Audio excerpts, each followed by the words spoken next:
Bonjour, alors on se trouve aujourd'hui dans le quartier des Prés à Montigny-le-Bretonneux, qui est l'un des premiers quartiers qui est sorti de la ville nouvelle et qui a été construit au cours des années 70.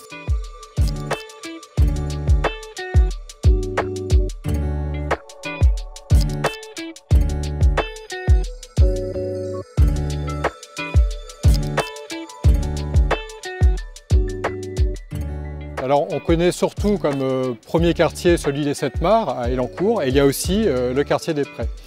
Alors celui-ci tient son nom au fait qu'on se trouvait à l'origine au milieu des champs. Le terme des Prés apparaît sur le cadastre au début du 19e siècle, en 1812, et donc qui témoigne de ce caractère vraiment très rural du secteur, comme d'ailleurs l'ensemble de la ville nouvelle. Alors ce qui caractérise ce quartier, c'est le fait qu'il se trouve dans une époque de transition entre les grands ensembles et ce qui va suivre. À l'époque des grands ensembles, on construisait des quartiers un peu semblables, isolés du reste de la circulation, mais sur les principes de barres et de tours. Ici, on va rompre avec ce principe en confiant à différents architectes différents îlots de construction, ce qui permet d'avoir une plus grande diversité dans l'architecture des immeubles. L'autre caractéristique de ce quartier, donc, il est construit sous le principe du zoning, du zonage.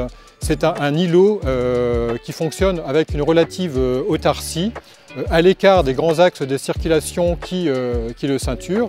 Donc on a d'un côté l'avenue des Prés, de l'autre côté l'avenue Nicolas About.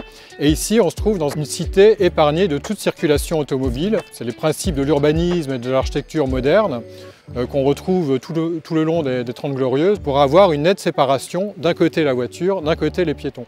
De sorte que le cœur du quartier est vraiment très paisible.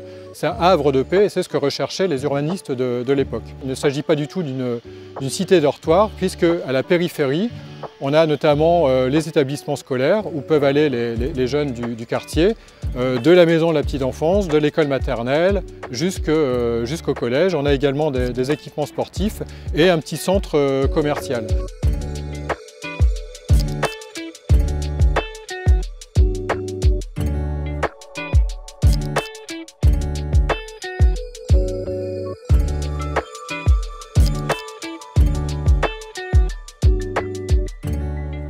Ici, on se trouve vraiment au cœur du quartier des Prés, au centre d'immeubles construits par Jean Ginsberg, donc en 75-77. Le quartier, en fait, dans son ensemble, a été dessiné et conçu par un autre architecte qui s'appelle Maurice Novarina, qui était l'urbaniste général du quartier des Prés. Mais on distingue plusieurs îlots d'habitation et chacun de ces îlots a été confié à des architectes différents. En fait, on recense ici sur l'ensemble du quartier 6 équipes d'architectes, dont Jean Ginsberg, qui signe ces immeubles ici au centre, et qui donne du coup au quartier une forme de diversité. Alors ici, justement, Jean Ginsberg a conçu le modèle Artec, et qui est un modèle de construction qu'on va retrouver sur différentes opérations, notamment à Saint-Michel-sur-Orge ou à Gentilly, de la façon quasiment identique. Leur caractéristique des façades, c'est ces balcons moulés avec ces rainures qu'on retrouve aussi sur les panneaux de façade, quoi. Donc ça donne un côté assez expressif, assez façade. Mais en fait, on est dans du béton moulé, quoi.